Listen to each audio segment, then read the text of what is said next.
Здравейте, уважаеми зрители! Гостува ни генерал Иван Лалов, председател на Комисията по отбрана и ръководител на постоянната делегация в Парламентарната асамблея на НАТО. Генерал Иван Лалов беше водач на областната листа на област Пловдив на Прогресивна България. Добре дошъл на нашия гост. Добре заварил. Радвам се отново да ви посрещнем, генерале. Минаха малко над 2 месеца от сформирането на новия парламент. Преди време ви попитах какво е за вас България. Сега от позицията на народен представител, какво е за вас България? Какво искате да промените и какво можете да промените? Вече сте в управлението на страната. Доколкото си спомням, тогава отговорих, че за мен България е майка. Да, но тогава ми отговорихте като висш летец пилот. Сега ви питам като сега, председател на парламентарна група. Това, смятам, че се оказа, че е и голяма отговорност.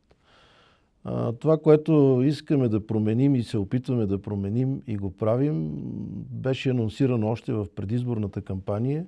Искаме да променим нещата в нашата държава и в нашата любима родина да станат такива, че всички да са равни пред закона и хората да могат спокойно да вършат работата си, за която са се захванали, без да се притесняват от някакви странични ефекти, които се получаваха до сега.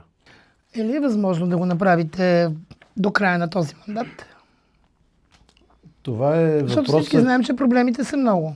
Това е въпросът, който очаквах да не ми зададете, защото това, което за мен е много силен стрес, е това, че хората имат много големи очаквания към нас. Огромни. И ние правим всичко възможно да оправдаем тези очаквания, но това не може да се случи бързо.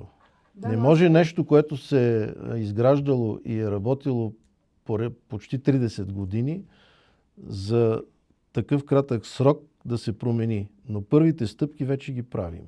Аз понеже обичам да задавам така неудобни въпроси, а пък вие се надявайте да не ви питам. Кажете, генерал Лалов, и то съвсем сериозно, може ли поне част от проблемите, натрупвани с десетилетия в държавата, да бъдат генерално решени? Говоря за престъпността, говоря за ескалиращата смърт по пътищата, говоря за опосканата ни държава, за всичко говоря. Разбира се, че може и вие виждате първите стъпки, които правим. Виждате, че министър Иван Шишков се намира на всички горещи точки в страната, които се случват. Действията, които се предприемат по проверки на това какво е направено, как е направено, дали е съответно изискванията на проектите, и постепенно това нещо ще се променя. И в един момент ефекта ще се види, но няма да бъде... Дано, защото кошмарът не спира с жертви, ранени и деца и така нататък. Просто няма да бъде мигновен. Не може да се случи за миг. Но стъпките, които се виждат и в медиите, и тези, които аз знам, показват, че вървим в правилната посока. И се надявам те да продължат по същия начин и с темпото максималното, което може да се постигне, за да се променят нещата към по-добро. Дано. Принасям ви на една много болезнена за всички видове групи политически, за всички граждани тема. Бюджетът. Кога ще бъде прият бюджетът на държавата и моля да коментирате реакциите на опозицията, че бюджетът е опоскан, че е беден, че са урязани социални придобивки, че са лишени пенсионери, млади майки. Има недоволство от това, че държавните служители сами ще трябва да плащат част от осигуровките си. Бюджетът беше внесен на 1 юли и мога да кажа, че този бюджет е най-бързо изготвения за по-малко от 2 месеца, откакто сме избрани като народни представители, като Министерски съвет. В момента, миналата седмица, приехме бюджета на Здравноосигурителната каса и на Общественото осигуряване. Просто дебатите са продължителни и се надявам, че това ще се случи най-късно следващата седмица или в началото на последващата.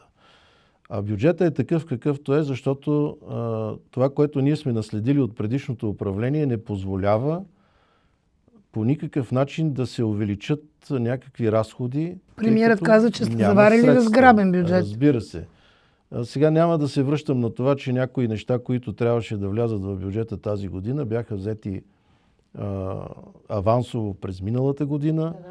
това се знае в общественото пространство, няма да го коментирам, но така малко по малко ни беше оставен този бюджет, който... Постната пица. Да, така бих казал. По отношение на това, както видяхте, пенсионерите получиха 7,8% увеличение. Въпросът, в който включихте за държавните служители, опитваме се да направим така, че всички хора, които работят, равнопоставено да си плащат осигуровките. Това не може да стане изведнъж, защото изисква сериозни разчети, финансови средства, но това е целта, която сме си поставили и тя ще бъде постигната с времето. И това няма да ощети държавните служители от заплащането, което ще получават чисто, бих казал. Може би не е точният израз. Вие сте председател на Комисията по отбрана. Как ще обясните кое наложи замразяването на заплатите на военнослужещите? Ами ще го обясна пак с оставения ни от предишното управление бюджет. Да, ние го преработихме този бюджет, но той де-факто е наследство от това, което ни оставиха предишните правителства. И това налага, ние съвсем наскоро в Комисията по отбрана приехме бюджета на Министерството на отбраната, който ще влезе в зала следващата или последващата седмица, който е на стойност над 2 милиарда и половина евро и там са посочени разходите и 2/3 от тези разходи отново са за заплати на военнослужещите. Но този бюджет не позволява да бъдат увеличени заплатите, както се правеше предишните години, с 10%. Затова се взе решение да бъдат замразени. Да, това, като се каже така, не е особено приятно, но нямаме друг избор. И освен това, ние не казваме, че те ще бъдат замразени както преди време, да не се връщам назад, изобщо не бяха увеличавани през годините заплатите на военнослужещите. А в момента, в който големият дефицит, който ни е оставен в момента, бъде свит и ако нещата в индустрията тръгнат добре, това нещо ще си продължи с периодичното увеличение на заплатите в зависимост от инфлацията, от състоянието на армията и така нататък. Генерал Лалов, много нашумя въпросът с построяването на завода за барут в Карловско. Сега става ясно, че към момента проектът е замразен, пари няма. Знаем, че господин Радев, докато беше президент, прави разговори, води срещи с шефовете на Райнметал. След това бившият премиер Бойко Борисов по същия начин води срещи. Разкажете, обяснете какво се случва и защо към момента завод за барут няма да има. Случва се следното нещо. Искам да се върна малко по-назад. Аз не си спомням на предното интервю дали говорихме, но действително разговорите с Райнметал започна да води президента Радев. Като разговорите включваха изграждането на завод за автомобилна техника за армията. А не за барут. Не за барут. За автомобилна техника и Райнметал е направил следното предложение. Или такъв завод, която автомобилна техника не е само за армията, тъй като тя е с двойно предназначение, транспортна техника, може да се ползва и от цивилни предприятия. И втория вариант е производството на 155 мм снаряди, тъй като ние смятаме да превъоръжим нашите сухопътни войски с такива средства. И третия вариант е бил завода за барут. Чак третия вариант. Чак третия вариант. След което господин Борисов при срещата си с ръководителя на Райнметал, тогава те бяха на власт, се е съгласил директно за завода за барут. Какво се случва в момента? Аз не казвам, че няма да има завод за барут. Казвам, че ние в момента по този договор не можем да го финансираме. А нека да припомним там колко средства се искаха от наша страна, за да може ние, България, да построим завода. Не мога да посоча точни цифри, но процесът, който е свързан с подобни договори, означава, че ние за наша сметка трябва да подготвим района и инфраструктурата, а Райнметал трябва да осигури оборудването и обучението на персонала и сертифицирането на завода. Тоест, оставаме към момента, въпросът е висящ. Въпросът е висящ, защото сега настоящия бюджет, за който допреди малко и около него се върти центъра на нашия разговор, е такъв, че не можем да финансираме започването на изграждането на тази инфраструктура. Прехвърлям ви на една друга тема, също болезнена за обществото. Разбира се, вие се занимавате с отбрана цял живот, но прехвърля ви към колегата ви, министър на вътрешните работи Иван Демерджиев. Този човек действа с замах, видяхме. Въпреки всичко продължават, пак казвам, престъпленията по пътищата, убийството, катастрофите, много дрога влиза в страната. Ето пак имаше заловено рекордно количество. Смятате ли, че той може да се справи с тази ескалираща престъпност? Говоря във всякакви сфери. Веднага се хващам за думите ви, че имаше заловено голямо количество. Това е една от стъпките и наистина господин Демерджиев той е добър професионалист и мисля, че го е доказал още в служебното правителство, когато беше. И факта, че сега се залавят, защото дрогата си върви. Тя не спира. Ние в това всички сме убедени, но вече залавяме. По отношение на пътищата, там е много сложен проблема и процеса. Говорихме преди малко, че и господин Шишков, министъра на Министерството на регионалното развитие и благоустройство, е сериозно ангажиран със състоянието на пътищата.